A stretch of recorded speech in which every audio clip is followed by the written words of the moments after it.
Saudara, usai Peggy Setiawan terbebas dari statusnya sebagai tersangka, kini 7 terpidana kasus pembunuhan Vina menuntut keadilan. Langkah peninjauan kembali atau PK menjadi peluang para terpidana. Lalu akankah pengajuan PK ini bisa menjadi jalan keluar bagi terpidana? Lalu bagaimana juga polisi atau Polri seharusnya bisa menuntaskan kasus ini? Kita ulas bersama sejumlah narasumber yang hadir melalui sambungan virtual. Ada kuasa hukum 7 terpidana kasus Vina, Jutek Bongso, lalu penasihat ahli Kapolri, Arianto Sutadi, dan Guru Besar Ilmu Politik dan Keamanan Universitas Padjadjaran Bandung, Profesor Muradi. Selamat pagi, Bapak-Bapak. Selamat pagi. Mas. Selamat pagi.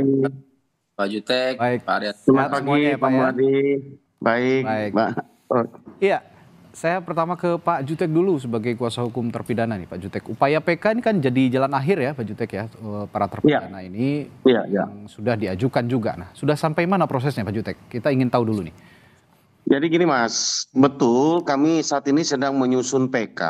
Ya. Kami tidak ingin terburu-buru berdasarkan fakta yang seadanya kami menjadikan novum. Oke. Kami butuh waktu, ya kan? Itu sebabnya kami mulai dari hulu, rangkaian peristiwa, apa yang sesungguhnya menjadi temuan baru dengan fakta-fakta baru yang kami temukan, apa yang menurut kami keliru yang harus kita koreksi, kami hadirkan dalam memori peninjauan kembali sedang kami susun, Mas. Oke. Itu sebabnya kami tidak ingin terburu-buru, kami ingin hadirkan dulu rangkaian peristiwa yang sesungguhnya menurut kami dan kuasa hukum bagaimana itu kami hadirkan dan kami akan sajikan di dalam memori peninjauan kembali, demikian. Ya, kalau ingin tahu dulu rangkaian peristiwa sesungguhnya ini berarti apakah perlu juga melibatkan polisi begitu, Pak Jutek? Ya itu makanya kami sudah mulai kan, Ya. sudah mulai kan peristiwa ini kan dimulai ketika kejadian tanggal 27 Agustus 2016. Betul. Ada kejadian kan yang ini saya sedikit ya dan secara cepat saya supaya kita nggak terputus. Ya. 27 Agustus itu kan bahwa rangkaian peristiwa itu adalah akibat kecelakaan yang diduga ya, kecelakaan tunggal. Kemudian 29 Agustus, ya kan 28 dimakamkan 29 Agustus, Aibtu Rudiana, ya kan, itu menyelidiki dengan datang ke Polsek dan sebagainya. Lalu tanggal 31 Agustus menurut pengakuan dari Aibtu Rudiana, dia datang ke lokasi TKP bertemu dengan Aib dan Dede. Itu rangkaian peristiwa itu dimulai dari situ. Ketika bertemu dengan Aib Dede, dia mendapatkan informasi betul malam itu ada kejadian bahwa kejar-kejaran motor dan apa semacamnya. Berdasarkan kesaksian Dede itu pukul 14, ya kan, menurut pengakuan Rudiana bahwa 2 jam kemudian sesudah dia tinggalkan nomor telepon, kalau berkumpul kembali di SMP 11, tolong hubungi. Ya kan, kemudian dihubungi Aibtu Rudiana 2 jam kemudian, ya kan, kemudian yang terjadi adalah bahwa Aibtu Rudiana dengan timnya datang menjemput para 8 ya yang ditangkap. Aldi dilepaskan karena tidak terbukti, 7-nya diproseskan, ya lanjut ya. Kemudian ada 1 Rivaldi. Berangkat dari kejadian itu, maka kami memproses dulu keterangan Aib dan Dede. Apakah betul, ya kan, kejadian itu malam itu ada. Kita uji, makanya kami sudah laporkan Aib dan Dede. Kemudian dalam kesaksiannya untuk bahan PK, keterangan malam itu kan para terpidana mengatakan tidak ada di lokasi kejadian, mereka ada di warung Bu Nining dan menginap di rumah Pak RT. Kita uji, Pak RT katakan tidak ada menginap malam itu di situ. Itu kan kesaksian-kesaksian krusial yang sedang kami uji, ya kan? Nah, kemudian terkait dengan peran Aibtu Rudiana, ini kami lagi pelajari, kami lagi akan ambil langkah, ya kan? Apa yang kita akan lihat, karena itu berangkat peristiwa inti itu kan dari situ gitu loh, Mas. Iya. Gitu. Oke, melibatkan polisi artinya juga peran Aibtu Rudiana yang seharusnya juga mendudukan perkara ini. Nah, apakah sudah ada komunikasi antara Anda sebagai kuasa hukum dengan Aibtu Rudiana? Gini Mas, kami tidak melibatkan institusi secara kepolisian. Aibtu Rudiana saat itu bertindak atas nama pribadi. Itu sebabnya dia membuat LP atas nama pribadi. Ya, karena kan? Sebagai ayah korban juga ya. Yang kami persoalkan nih Mas, yang kami persoalkan adalah bahwa Aibtu Rudiana ketika mendapatkan informasi dari Aib dan Dede, seharusnya dia membuat LP dan harusnya nih ya, dia sebagai warga negara terlepas di anggota polisi, tapi dia bukan anggota, bukan dari kewenangan, dia nggak ada sprindik dan lain. Harusnya dia melaporkan ini ke Reskrim, Reskrim malah yang melakukan penyidikan, entah mau penangkapan atau segala macam. Ini bukan peristiwa tertangkap tangan menurut kami, kan gitu kan, peristiwanya sudah 3 hari, tanggal 31, 4 hari bahkan, kan gitu kan, masuk ke 4 hari, gitu loh Mas. Gitu. Oke. Ya, yang dipersoalkan adalah harusnya jangan bertindak sendiri lah ya, begitu Ya, dilaporkan. apalagi menurut pengakuan terpidana mereka disiksa, dianiaya. Ini bukan salah institusi polisi menurut saya. Ya, ini oknum ya, gitu Mas, sekali lagi. Oke, baik. Gitu. Ya, kalau begitu saya tanya ke Pak Arianto juga nih, sebagai orang yang juga punya kepentingan untuk menjelaskan ini dan juga sebagai penasihat institusi Polri begitu, Pak Arianto. Bagaimana Anda melihat peran Ibtu Rudiana yang sudah dijelaskan oleh Pak Jutek tadi sebelumnya, dan apakah ini sudah sesuai prosedur yang dikatakan melakukan penyidikan dan penyelidikan berdasarkan scientific crime investigation? Baik, jadi gini ya, saya jelaskan. Tadi apa yang disampaikan oleh Pak Jutek tadi udah betul ya. Urut-urutannya kayak gitu. Tapi mengenai Pak Rudiana itu membuat laporan itu bukan konteksnya pada tertangkap tangan. Tetapi gini ya, penyidikan yang dilakukan oleh Polri itu bisa diawali dengan adanya LP. Nah, LP itu ada 2 jenis. LP yang dibuat oleh anggota polisi yang menemui kejadian di lapangan ataupun melihat sesuatu di lapangan, itu kemudian dia laporkan sebagai temuan di lapangan bahwa ini perlu dibuat LP. Nah, LP yang kedua adalah LP yang disampaikan oleh masyarakat yang melihat kejadian, misalnya korban atau keluarga atau apa yang melaporkan pada polisi untuk dibikin LP. Dan kemudian dari LP itu maka kemudian polisi pasti akan melakukan penyelidikan. Gitu ya. Penyelidikan itu adalah rangkaian tindakan untuk mengetahui apakah ada suatu tindakan tindak pidana untuk dilakukan penyidikan selanjutnya. Apabila ada maka dilakukanlah penyidikan. Penyidikan dimulai dengan surat sprindik. Nah, yang terjadi yang di Cirebon yang tahun 2016 itu pertama kali kan Pak Rudiana itu sebagai anggota polisi mendapatkan penyerahan putranya yang katanya meninggal karena kecelakaan lalu lintas tunggal. Gitu kan? Itu yang pertama. Maka dia kemudian melihat ternyata lukanya kok patah di sini, remuk di sini, dan sebagainya. Sedangkan helmnya enggak, maka kan dia curiga, enggak terimalah dia itu kalau itu dianggap sebagai kecelakaan lalu lintas. Maka dia melakukan penyelidikan sendiri, gitu kan.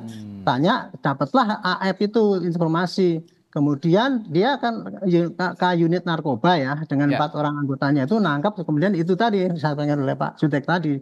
Dan kemudian begitu ditangkap, kemudian melakukan pemeriksaan dan kabarnya juga pakai penganiayaan dan sebagainya. Tetapi kemudian setelah dari Pak Rudiana ini ditangkap 20 menit ya, ini hasil propam 20 menit kemudian diserahkan kepada Polresta Cirebon. Nah, kemudian penyidikan selanjutnya dilakukan oleh Polresta Cirebon. Jadi LP-nya dari LP model Pak Rudiana itu ya, LP yang dari anggota polisi yang melihat pendapat dan menerima sesuatu kejadian, kemudian sprindiknya ya pasti dari Polresta Cirebon. Nah, kemudian makanya dilanjutkanlah dengan pemanggilan yang pemeriksaan yang sesuai dengan KUHAP itu gitu. Dan Polresta Cirebon waktu itu kemudian diambil alih oleh Polda kabarnya gitu. Dan kemudian berkas itu akhirnya selesai. Dan selesai dan kemudian berkas itu dikirim ke jaksa, kebetulan diterima. Berarti secara teoritis itu secara formil maupun material itu sudah cukup untuk menjadikan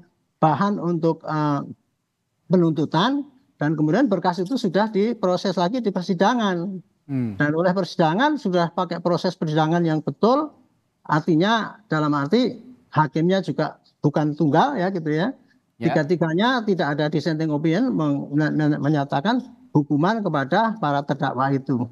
Jadi secara teoritis kalau dilihat itu prosesnya kayak gini nih, ini polisi penyidik sana di Cirebon itu sudah sesuai dengan apa yang diatur dalam KUHAP dan sudah dibuktikan bahwa penyidikan sudah betul gitu kan, karena hasilnya adalah diterima oleh hakim.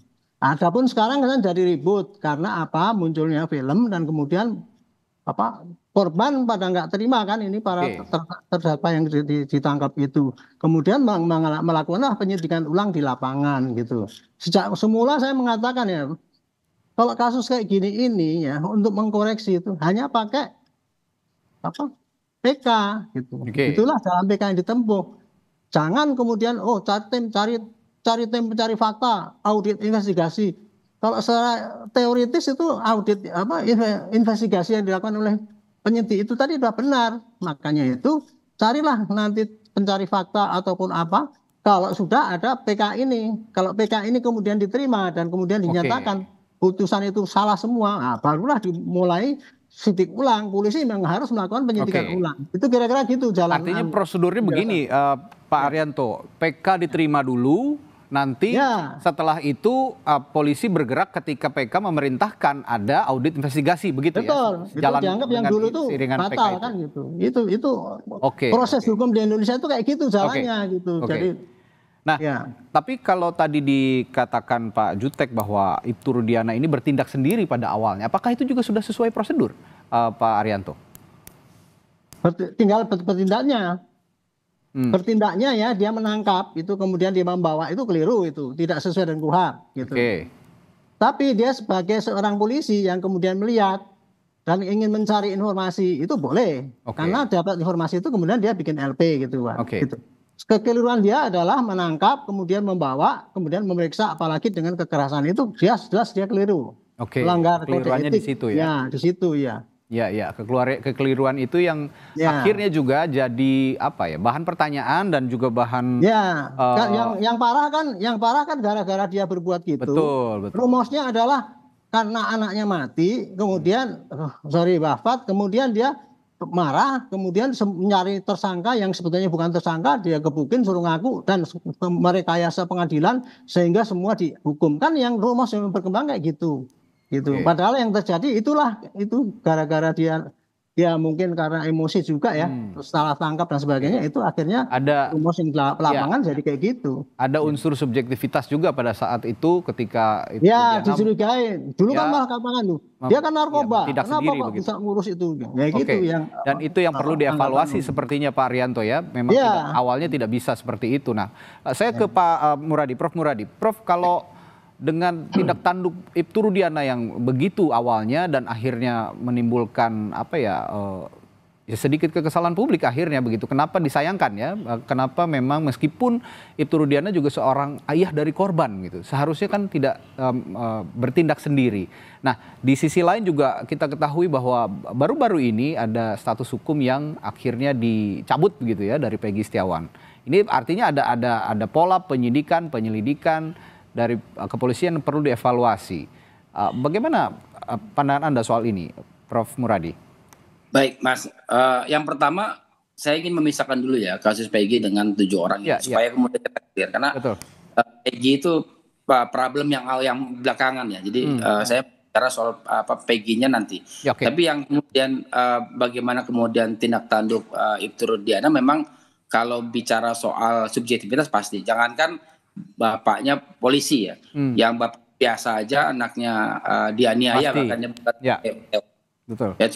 Tinggal dunia itu pasti marahnya luar biasa. Jadi memang ada satu dinamika yang saya kira perlu diluruskan, bahwa proses ini ada satu yang Pak Arianto ya, Pak Jutek, yang saya kira beliau tidak dalam oposisi objektif. Ya tadi misalnya dia kadit narkoba, urusannya apa misalnya dengan konteks meninggalnya anaknya dalam konteks kekerasan, kecelakaan dan sebagainya. Itu poin pertama itu.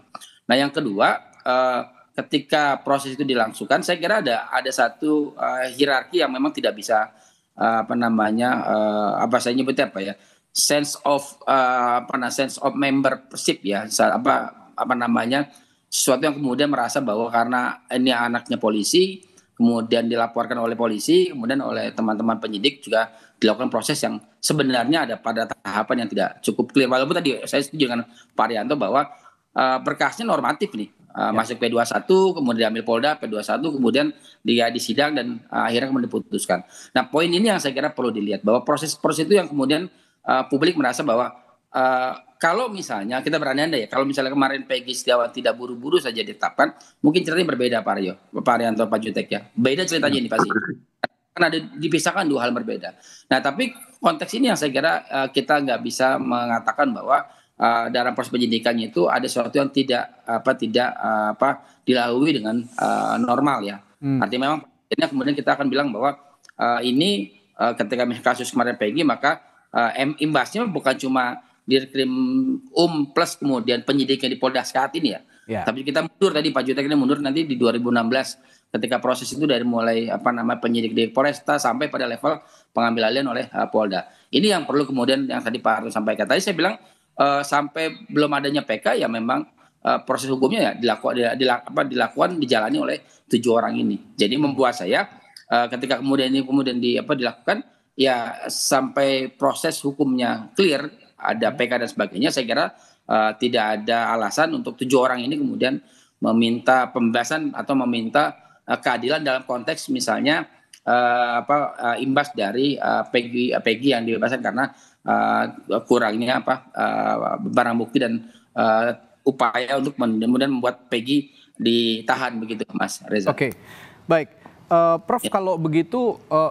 Tadi kan kalau kata Pak Rianto tunggu PK dulu baru ada audit investigasi karena ada perintah dari PK itu tadi untuk melakukan audit investigasi. Tapi tekanan publik begitu kuat saat ini untuk institusi Polri agar berbenah diri begitu sehingga dituntut juga lebih cepat lebih baik melakukan audit investigasi. Apakah itu memungkinkan, Prof, jika dalam situasi seperti ini? Peggy-nya bisa, Peggy Setiawannya ya. Yang kemarin itu memungkinkan. Tapi itu dalam konteks Peggy berarti ya? Ya, dia terikat dengan putusan pengadilan. Artinya seperti yang Pak Arianto sampaikan, perlu ada putusan pengadilan yang kemudian meninjau kembali, kan itu ya, keputusan yang sudah ada. Jadi kalau yang kemudian diproses secara etik maupun secara tanda kutip bahkan sampai pada level misalnya dianggap lalai ya, itu kemudian ya teman-teman Dirkrim dan penyidik di Polda yang melakukan penyersangan terhadap Peggy Setiawan. Karena apa? Karena pengadilan sudah memutuskan bahwa terjadi ketidakbenaran ya dalam upaya penangkapan dan penyersangan Peggy. Itu di situ poinnya, Mas Reza. Jadi yang 7 itu nanti setelah kemudian proses Mas Jutek dan teman-temannya untuk melakukan PK, dan itu kemudian akan kita lihat apakah proses itu kemudian pada akhirnya meminta polisi untuk melakukan investigasi ulang berkaitan dengan penyelesaian penuntutan perkara yang 7 orang plus 8 ya yang Sakal Tata yang kemudian sudah dibebaskan begitu. Oke, ini kita harus pisahkan dulu berarti ya. Kalau memang untuk audit investigasi saat ini konteksnya adalah ketika pra-peradilan memutus Peggy tidak bersalah. Nah, ini juga perlu audit investigasi. Ada tuntutan dari publik dan seharusnya memang polisi melakukan itu. Tapi di sisi lain kalau yang 7 terpidana sebelumnya dalam kasus Vina dan Eki ini, dalam pembunuhan kasus Vina dan Eki, itu memang seyogianya menunggu putusan atau menunggu diterimanya peninjauan kembali oleh pengadilan. Begitu ya kira-kira Pak Muradi? Yes, ya. Begitu. Baik, saya kembali ke Pak Jutek. Pak Jutek, kalau begitu Anda melihat kan sebagai klien Anda 7 terpidana ini untuk bisa diterima PK-nya sejauh ini, Anda optimistis kansnya dapat terbuka dengan lebar? Ya, optimis lah Mas, kami sangat terbuka karena kami melihat sesudah 1,5 bulan kami mendalami ini ya, sampai pagi ini pun saya terus membaca berkasnya oleh karena tebalnya luar biasa, ya kan. Kami terus menemukan hal-hal baru ya kan, yang menurut saya ini kan ya kalau seperti yang disampaikan Prof Murwali dan juga Mas Arianto ya kan, kalau itu betul awal itu dilakukan misalnya Pak Rudiana itu menginformasikan dan memproses itu semuanya reskrim, saya pikir pasti tidak ada kecurigaan ini.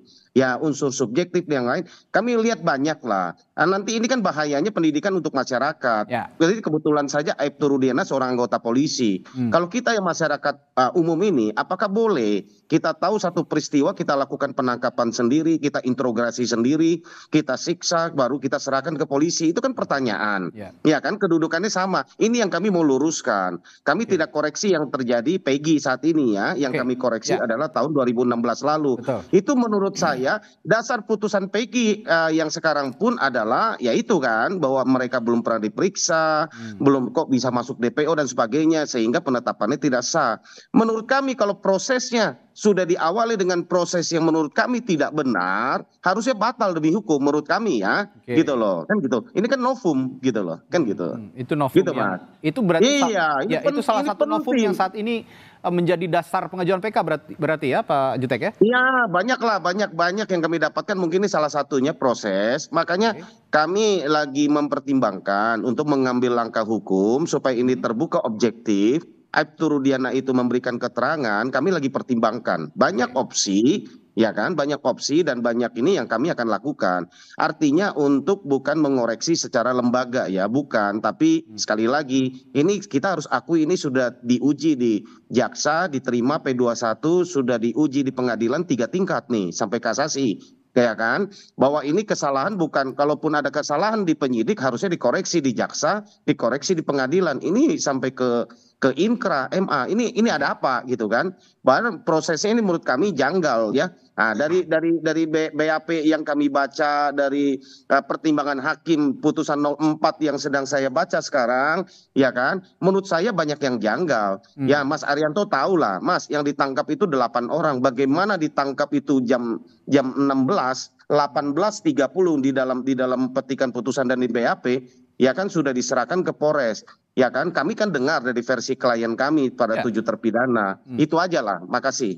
Oke, Pak Arianto, Anda punya respons terhadap apa yang diutarakan Pak Jutek tadi bahwa ini benar-benar janggal sebenarnya dari awal, itu sudah terlalu sangat obvious sekali, sangat jelas sekali. Bagaimana respons Anda, Pak Arianto? Ya, justru karena banyaknya kejanggalan yang diklaim oleh para kuasa hukum yang tersangka, kemudian siapapun saksi yang bermunculan belakang ini.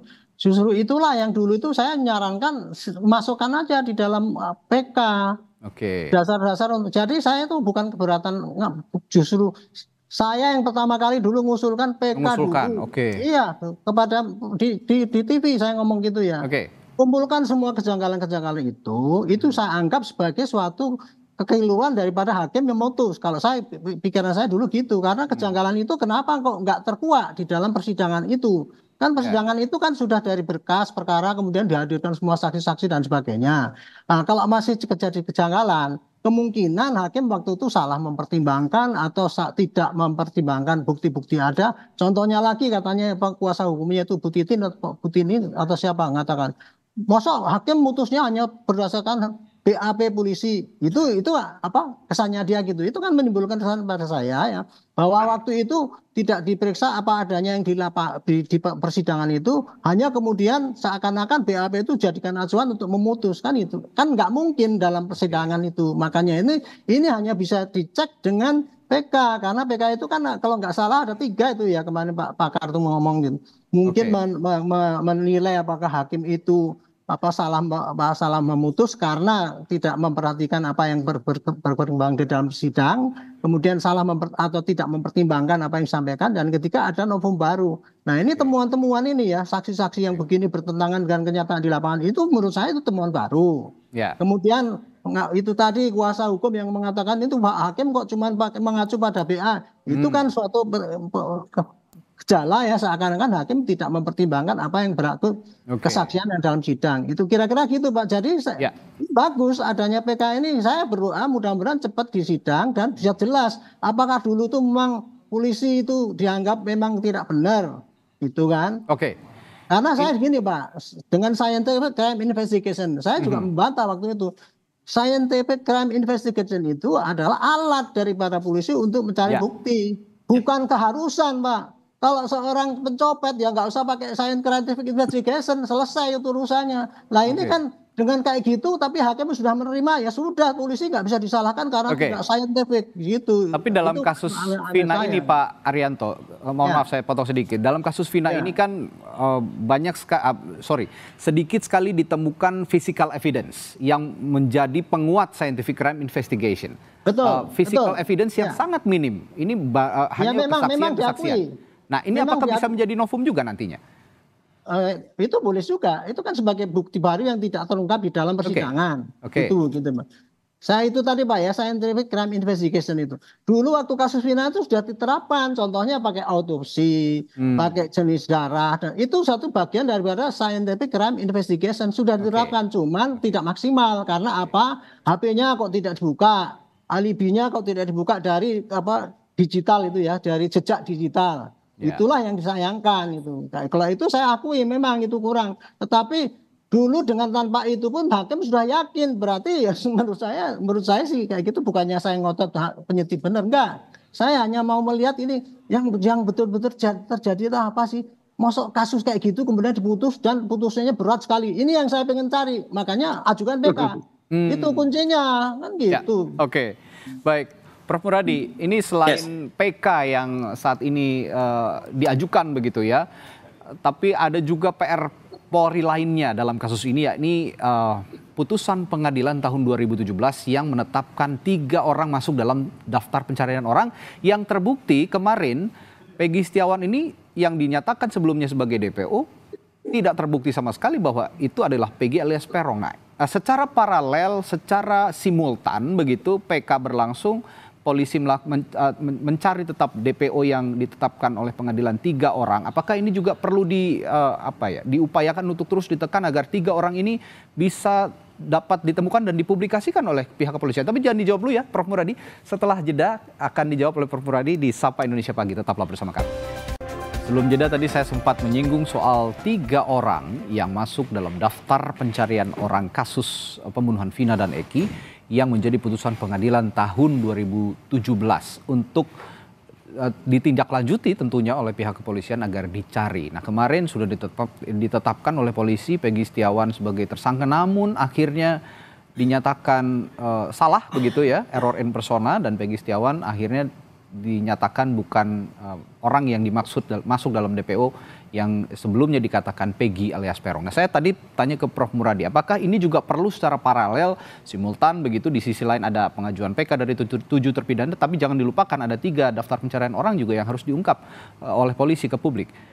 Prof Muradi. Yang pertama, yang melakukan itu bukan penyidik yang sama ya. Ya. Jadi memang kalau di Perkap Polri terkait dengan kode etik kan mereka ini yang dianggap lalai dan tidak boleh kemudian sementara untuk kemudian melakukan menjadi kasus yang sama. Jadi memang sementara mungkin di off-kan dulu, atau opsinya atau adalah tidak ada supervisi langsung. Kemudian bisa dari Mabes yang memang pada akhirnya kemudian bisa memperkuat yang 3 orang itu ada atau tidak. Itu poin pertama.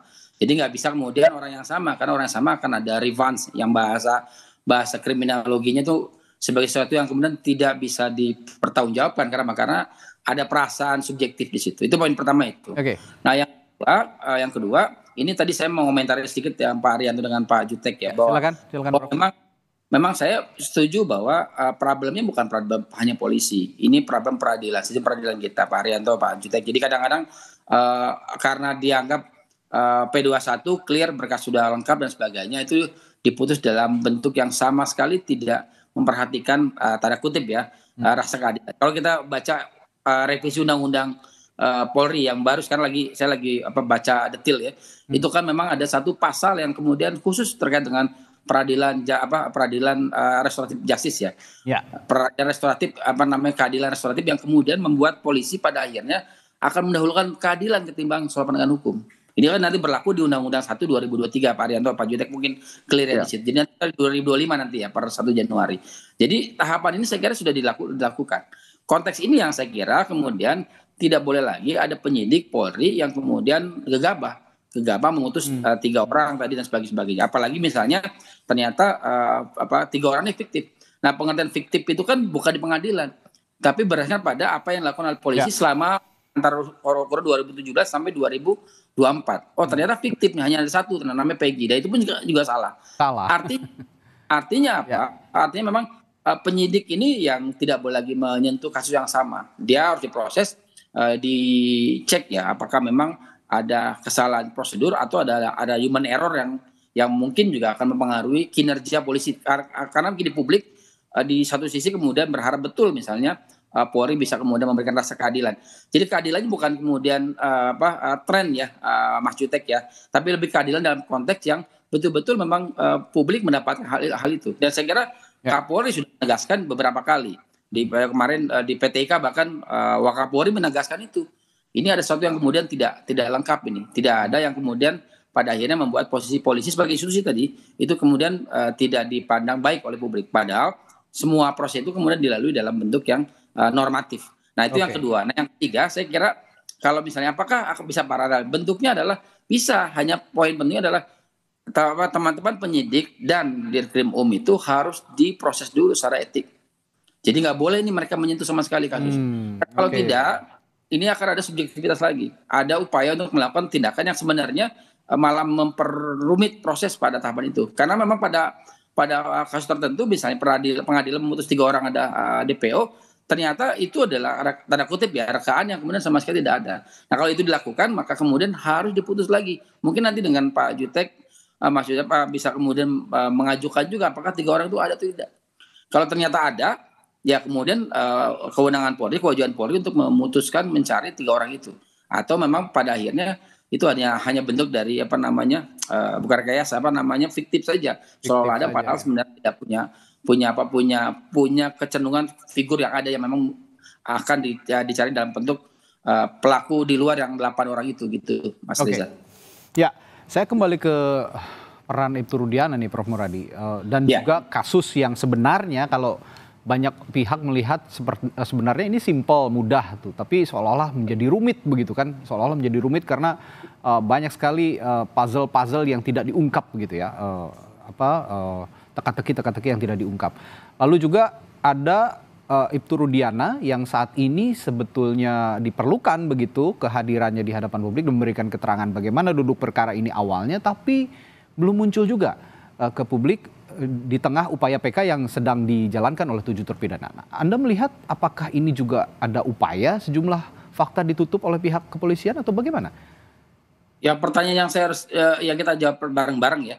Apa sih yang diinginkan polisi dalam kasus ini? Saya kira nggak ada yang dipertaruhkan. Ini menurut saya jauh lebih simpel Pak Arianto, Pak Macutek ya. Dari kasus misalnya Ferry Sambo dan juga Teddy Minahasa. Jauh lebih simpel ini. Nah masalahnya adalah kalau kemudian itu terus ditutup terus, itu apa yang rugi adalah lembaga. Saya selalu bilang bahwa mungkin Pak Arianto kita sering balik diskusi. Kalau ada 1-2 orang oknum yang kemudian punya salah, ya jangan lembaganya yang kemudian diajak diseret-seret. Lembaganya tetap berdaya, tetap eksis. Nah tinggal kemudian bagaimana kemudian caranya tadi ada 2 hal. Yang pertama, orang-orang yang kemudian terlibat tadi saya sebut tadi udah yang teman-teman dari dan penyidik ya di Polda Metro, Polda Jabar itu harus diproses secara etik dulu. Bahwa nanti bersalah atau enggak nanti teman-teman di Propam yang akan memutuskan. Yang kedua, kalaupun ada proses penyidikan baru, maka kemudian itu ada orang baru. Dan atau misalnya ada supervisi langsung dari Mabes Polri. Nah, yang ketiga, saya kira poin penting yang kemudian dilakukan adalah yang memang pada akhirnya dihadirkan Ibtu Rudiana ini untuk kemudian bersama-sama mendudukkan. Kalau ternyata memang ada salah di Ibtu Rudiana dan kemudian beberapa oknum lainnya, itu saja yang dilokalisir. Itu yang kemudian kita proses sekarang, Pak. Jangan sampai lembaganya malah kemudian terseret dalam situasi yang sebenarnya kasusnya simpel, bukan kasus yang besar yang memang membuat orang kemudian pada akhirnya heboh sedunia ini kan, se-Indonesia kan gara-gara film, gara-gara kemudian ternyata ada mekanisme yang tidak dilalui dengan baik. Ya ini sangat sederhana sebenarnya kasus saja. Saya sepakat dibandingkan kasus Ferdy Sambo misalnya ini sangat simpel sebenarnya untuk diselesaikan. Nah mengacu dari pernyataan atau keterangan dari Prof Muradi tadi saya kembali ke Pak Jutek.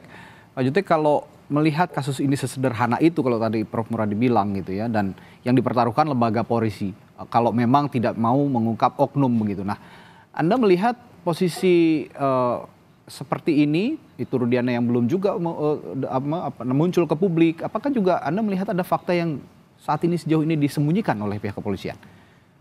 Saya setuju ya Mas, bahwa apa yang disampaikan oleh Prof Muradi, ya bahwa ini jangan kesalahan satu oknum, 2 oknum, ini lembaga dikorbankan. Institusi, ya menghancurkan institusi. Ini kami tidak melihat arah sana. Ini sampai ke pengadilan pun tadi sudah berulang-ulang saya katakan. Ini kita koreksi bersama-sama, ya kan? Ada yang menurut kami ada yang perlu kita sama-sama perbaiki.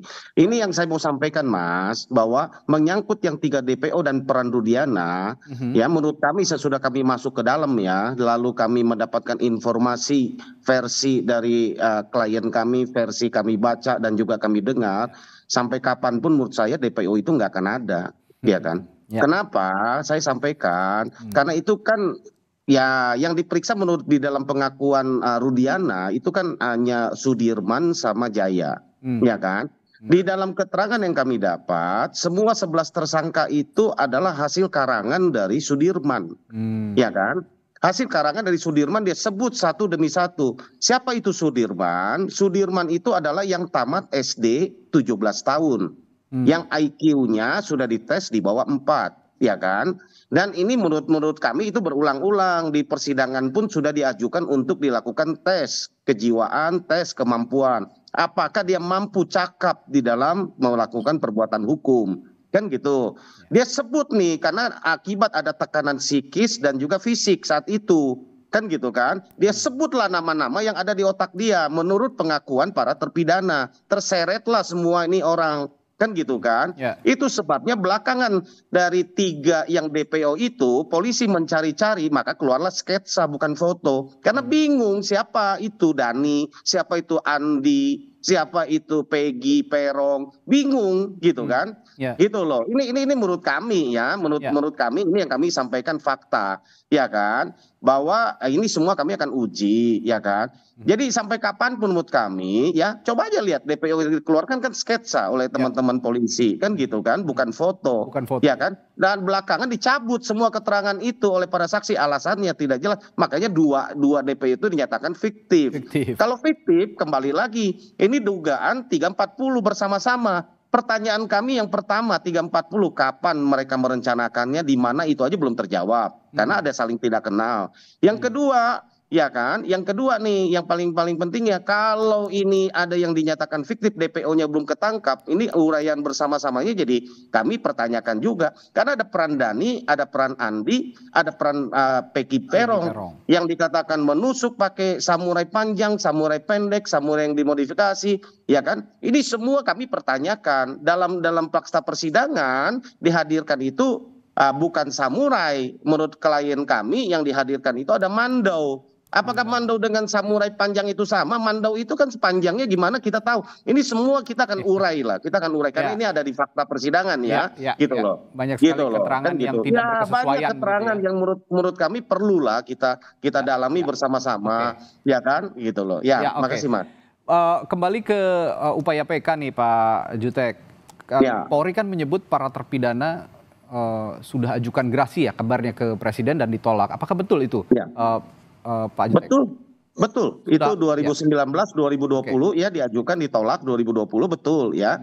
Bahwa itu pertimbangan sudah saya sampaikan bahwa para terpidana itu mungkin karena ada rasa kasihan ya atau simpati dari petugas lapas saat itu berinisiatif menyampaikan kepada mereka, ini menurut pengakuan terpidana ya kepada kami ya, kami konfirm. Mereka katakan kan Anda ini sudah berkelakuan baik di lapas, ini kelihatannya sudah inkrah, ya kan, ini ada satu jalan gerasi. Mereka ini kan tidak paham hukum lah, kan gitu kan. Mereka bilang mau, ya ketika mau persyaratan itu kemudian disodorkan bahwa harus mengaku, kami cek para terpidana, mereka menolak. Mereka bilang enggak, kalau mau mengakui kami nggak mau. Kan gitu kan, entah gimana ternyata persyaratan itu masuk bahwa mereka mengakui perbuatannya. Katakanlah iya mereka terpaksa atau apa, menurut saya itu juga tidak menghalangi ya untuk kami lakukan PK. Sebentar, karena ketidakberdayaan mereka saat mengajukan garasi mungkin menjadi alasan nanti kan gitu. Mohon maaf, sebelumnya menolak ketika diminta mengaku berbuat seperti itu, tapi tiba-tiba di kemudian hari ada pernyataan itu. Bagaimana itu bisa muncul tiba-tiba? Ya, saya justru itu yang kami lagi telusuri. Mereka menolaknya bukan hanya saat itu loh. Di dalam seluruh petikan putusan itu juga mereka kesimpulannya tetap menolak. Dan bahkan dalam baru-baru ini mereka semua kembali menyatakan bahwa apa yang dinyatakan dalam BAP itu tidak betul. Kan gitu kan, saat tahun 2016 ya, kan gitu kan. Artinya sampai saat ini para klien kami itu, terpidana itu konsisten dengan pernyataan mereka bahwa mereka tidak melakukan seperti yang dilakukan. Kan gitu. Ya kan. Apakah ini juga nanti kalau memang mereka menolak tapi tiba-tiba ada surat pernyataan yang menyatakan bahwa mereka mengaku berbuat seperti itu, apakah ini nanti jadi satu hal yang memberatkan juga untuk mengajukan PK? Ya enggak lah Mas, kan kami bisa uraikan bahwa ini kan mungkin ketidaktahuan mereka dan apa semacam, kami Ini bisa didampingi urai terus lah. artinya ya berarti ya? Iya, kami dampingi, kami lagi cek juga proses PK-nya kan kami belum dapat nih, kami akan coba cek dulu apakah asli tanda tangannya betul mereka, kami kan akan confirm nanti kan gitu, ya gitu. Ini yang perlu dipastikan supaya upaya PK jangan sampai terhambat dengan adanya fakta-fakta kan seperti tadi begitu. novum kan banyak Mas, kami temukan itu puluh novum ya. Jadi menurut kami ini hal yang tidak prinsip lah menurut kami ya. Walaupun nggak ada aturan bahwa orang sudah gerasi minta gerasi lalu tidak boleh PK ya. Itu di dalam jurisprudensi juga ada kok. Cari aja di Google itu banyak kok ya kan gitu kan, ada lah, bukan banyak ya, ada ya gitu. Ya diperbolehkan dan tidak ada larangan sebenarnya kan gitu kan. Ya kita uji lah, namanya juga kita mohon kan gitu loh. Nah puluhan novum ini yang kemudian jadi penguat nanti ya para betul. Kan ironis buat kami ingin menegakkan keadilan Mas ya, bahwa betul-betul ironis kalau mereka ini mendekam seumur hidup ya, itu artinya akan sampai mati di penjara mereka menjalani pidana ini kalau tidak kita bantu, kalau betul bukan perbuatan mereka, di mana kemanusiaan kita, ya kan gitu loh. Itu aja sebenarnya kita ingin koreksi bersama-sama. Kalau betul mereka perlakunya ya kami nggak akan lah, kami diam. Kami menerima ini kan, kami juga melihat apa yang dirangkai cerita dengan bukti, dengan fakta apa yang terjadi. Ya kami ini baru 1,5 bulan lah ya mendalami, dan Pradi ini mengirim tim ini kan pengacara 100 lebih nih untuk menangani kasus ini gitu kan. Ya saya selaku salah satu koordinator di dalam tim hukum ini oleh Dewan Pimpinan Nasional Pradi ya, ditugaskan oleh Ketua Umum Pak Profesor Otto Hasibuan ya kepada kami. Ini tentu kami serius menangani, oleh karena salah satu keberadaan kami di dalam organisasi advokat ini adalah kami ingin mengembalikan marwah penegakan hukum itu, kita koreksi sama-sama. Karena selama ini kalau advokat salah juga kami koreksi kok sama-sama gitu loh kan gitu. Oke, masing-masing terakhir ke Pak Arianto, juga nanti juga akan ke Prof. Muradi. Saya ke Pak Arianto dulu. Lalu Anda melihat sendiri dari upaya PK yang diajukan para terpidana ini, kansnya sangat tinggi untuk bisa diterima, Pak Arianto, sejauh ini menurut Anda? Mohon maaf kalau ini saya nggak bisa jawab, karena itu saya nggak pernah berpengalaman menjadi hakim, Pak. Dan saya tidak bilang bagaimana itu. Tetapi saya dari dulu itu Pak ya, saya mendorong, karena gini ya Pak, tadi yang disampaikan oleh Pak Jutek itu tadi ya, kan jelas beliau menggambarkan bagaimana jalannya persidangan kan gitu kan. Kan kelihatannya kan kok janggal banget kok, hakim kok tidak mempertimbangkan yang kayak gitu. Seakan-akan dan tanda petik ya kalau penerimaan saya, kok hakim nggak pakai logika pembuktian. Itu aja kalau langsung diterima gitu aja. Itu kan kayak ini yang terjadi seakan-akan seperti itu ya Pak ya. Maka saya mendorong ini, tolong ajukannya ke PK bahwa hakim tidak mempertimbangkan ini dan sebagainya. Ribuan tadi 100 pengacara mungkin masing-masing punya argumentasi. Kumpulkan aja, jadikan satu PK setebal 10 cm atau 1 meter tebelnya, itu masukkan aja apa itu supaya dibaca oleh hakim semua itu. Saya ini cuma pengen gitu aja Pak. Nah kemudian ini beralih kepada penafsiran Pak. Pak Rudi itu ya, diakui salah apa tidak? Kalau bagi saya Pak Rudi itu salah apabila nanti ternyata PK-nya itu tidak diterima, barulah itu salah, dan kemudian dia perlu dilakukan kode etik lah, kalau perlu dipecat dan sebagainya, karena dia salahnya besar gitu. Tapi sekarang kan belum gitu, makanya ini tunggu PK-nya diterima dulu kepada ya. Itu PK-nya diterima, baru kita bisa melakukan audit investigasi. DPO itu tadi 3 orang itu kan dibilang fiktif gitu Pak. Itu kan tapi putusan itu kan putusan masih inkrah dan sekarang belum dibatalkan. Ya kita mesti tetap mengacu kepada itu kan. Itulah intinya gitu Pak. Jadi PK ini saya senang Pak, karena menuju kepada kecerahan. Enggak debat-debat di sini masing-masing menafsirkan sendiri sehingga rakyat jadi bingung. Mudah-mudahan cepat selesai Pak, dan entah diterima entah tidak, nanti tolong masyarakat juga bisa melihat segitulah mutu dari peradilan kita di Indonesia di mata masyarakat, saya kira itu Pak. Ya, yang penting berproses dulu PK-nya, nanti ya secara proses hukum. Ya, pembuktian yang terang benderang akan terlihat setelah PK diterima, dan proses etik juga bisa secara paralel dilakukan terhadap oknum-oknum yang diduga melakukan kesalahan prosedur dalam kasus pembunuhan Vina dan Eki, begitu kira-kira. Terakhir Prof. Muradi, secara keseluruhan selain PK begitu ya, khusus untuk kasus pembunuhan Vina dan Eki ini, saya ingin bertanya bagaimana Polri seharusnya bersikap dan berbenah dalam menghadapi jika memang ada kasus-kasus serupa di kemudian hari? Ya, saya 3 hal dulu, Mas. Pertama, ini PK jalan, monggo silakan Pak Jutek ya. Tapi teman-teman Polri harus bisa meyakinkan publik dengan memproses etik, Pak. Teman-teman yang kemarin masalah menangkap Peggy. Jadi Dirkrimum, kemudian penyidik dan sebagainya. Itu harus masalah trust dulu ya. Trust dulu itu yang kita jaga, Pak, supaya lembaganya nih clear dulu. Yang kedua baru kemudian kita bicara soal Ibtu Rudiana. Saya kira saya agak berbeda dengan Pak Arianto. Ibtu Rudiana juga ikut dalam proses, misalnya dimintai keterangan ketika Peggy di TSK. Artinya dia bisa juga dia ditanyakan. Saya nggak sampai bicara soal dipecat dan sebagainya. Paling tidak misalnya kekonsisten yang bersangkutan berkaitan dengan kasus ini. Apakah memang yang bersangkutan itu kemudian punya motif tadi? Saya sih merasa bahwa salah satu kunci ya, bukan kunci utama, Pak Jutek ya. Salah satu kunci kasus ini adalah Pak Rudiana. Nah, yang ketiga baru kita bicara soal bagaimana kemudian PK, kemudian proses hukum yang ini, peradilan bukan cuma polisi, Pak Jutek, tapi juga ada kejaksaan dan juga para pengadilan.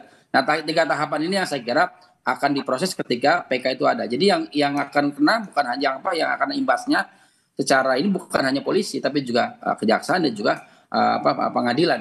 Artinya apa? Ada proses tadi Pak yang sampaikan, ada proses sistem peradilan hukum yang belum clear nih. Artinya memang ada ketidakadilan yang diterima oleh publik. Dari 3 tahapan itu saya kira awal-awal tadi lakukan upaya memproses teman-teman penyidik dan Dirkrim yang kemarin salah menangkap Peggy Setiawan. Saya kira demikian, Mas Reza. Ya, ini jadi pintu pembuka begitu bagaimana kasus pembunuhan Vina dan Eki ini bisa dibuka seterang-terangnya, fakta-fakta yang sebelumnya mungkin ada yang tersembunyi, yang disembunyikan, teka-teki yang belum terjawab. Langkah PK inilah yang diharapkan menjadi pembuka semua jawaban yang akan hadir dalam kasus pembunuhan Vina dan Eki, sehingga publik tidak bertanya-tanya dan institusi Polri juga bisa dibersihkan namanya begitu ya dari kecurigaan-kecurigaan yang selama ini, anasir-anasir yang liar begitu dari publik, sehingga bisa berjalan dengan baik ke depannya dalam melakukan penyidikan dan penyelidikan. Terima kasih para narasumber saya pagi hari ini. Ada Pak Jutek Bongso, kuasa hukum dari para terpidana kasus pembunuhan Vina dan Eki dalam upayanya untuk PK. Sukses selalu Pak Jutek, dan Pak Arianto Sutadi, penasihat ahli Kapolri, dan juga Profesor Muradi, Guru Besar Ilmu Politik dan Keamanan Universitas Padjadjaran Bandung. Terima kasih Pak, sekali lagi sehat selalu, sampai jumpa lagi. Terima kasih Bapak. Terima kasih Pak.